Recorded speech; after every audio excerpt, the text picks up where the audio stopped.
सबको जय यीशु की। प्रभु यीशु क्रिस्त में प्यारे भाइयों बहनों, नवजीवन का संदेश इस शीर्षक के अंतर्गत प्रतिदिन का ईश्वर का जीवंत वचनों को सुनने के लिए मैं आप सभी लोगों का हार्दिक स्वागत करता हूं।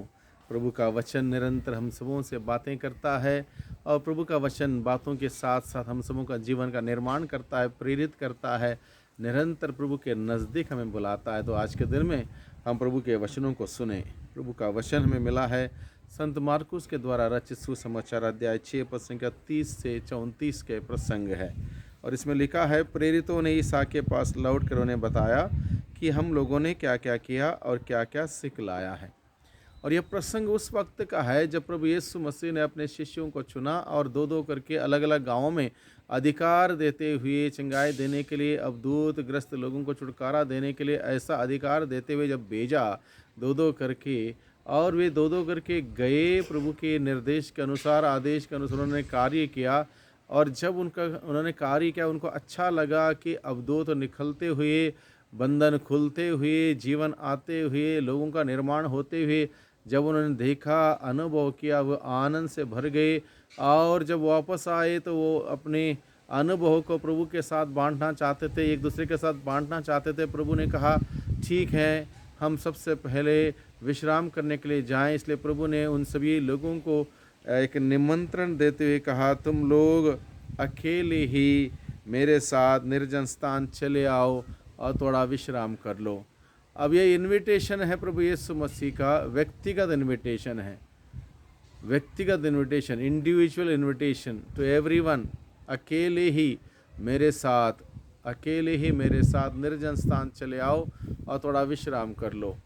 एक इनविटेशन है व्यक्तिगत, एक इनविटेशन है सामूहिक, जहाँ पर बताया गया अकेले मेरे साथ आओ और थोड़ा विश्राम कर लो। यानी कि जब अकेले अकेले सभी आएंगे, एक समूह हो जाएगा। यानी कि प्रभु के साथ विश्राम करने के लिए हर प्रकार का इनविटेशन हम सबों के लिए दिया गया है। सामूहिक निमंत्रण और व्यक्तिगत निमंत्रण हम सबों को दिया गया है, जिसको ग्रहण करते हुए जो प्रभु के पास जाएगा और प्रभु के विश्राम में प्रवेश करेगा, निश्चित रूप से वो आनंदित होगा। प्रभु का विश्राम का तात्पर्य यह है कि प्रभु के साथ प्रार्थना में लीन हो जाना, प्रभु की उपस्थिति में बने रहना, प्रभु की उपस्थिति में जीना। जो इस प्रकार से प्रभु की उपस्थिति में जीने का प्रयास करेगा, निश्चित रूप से उन्हें आनंद और खुशियाँ मिलेंगी, बरकत मिलेंगी।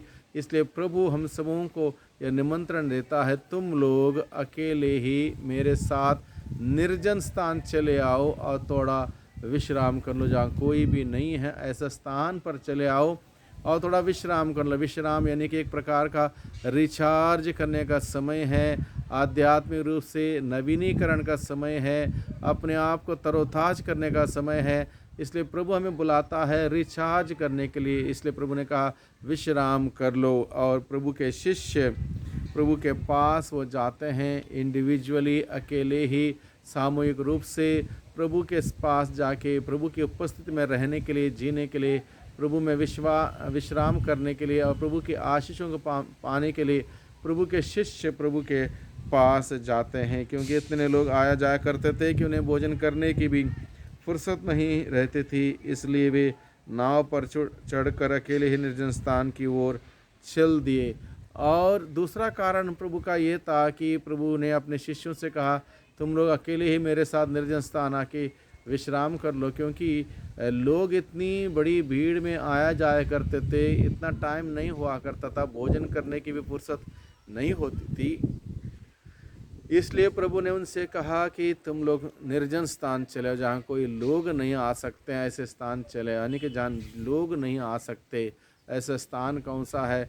ऐसे स्थान प्रार्थना का जगह है, जहाँ लोग एकांत रूप से अकेले ही प्रभु से बातचीत कर सकते हैं। ऐसी जगह पर प्रभु ने निमंत्रण किया कि हम सभी रिचार्ज करने के उद्देश्य से प्रभु के पास जाएं और अकेले ही प्रभु में विश्राम करें, प्रभु के साथ विश्राम करें।